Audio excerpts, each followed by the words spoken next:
Ei, júniors! Avui vos donarem unes paraules clau per parlar amb amabilitat. Segur que les coneixeu, però les useu sempre? Quan arribam a un lloc, hem de saludar. Hola! Bon dia! Bon vespre! I quan partim d'un lloc, ens en podem anar sense dir res? Clar que no! Hem de dir adéu, fins demà, fins aviat!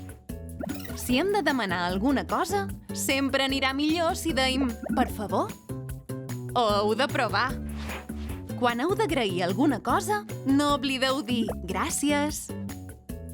I si hem fet alguna cosa malament que afecti a una altra persona, hem de dir em sap greu. No és tan difícil i notaràs que tothom se sent millor. Parlar amb amabilitat és una manera de ser respectuós amb la gent i que la gent ho sigui amb tu.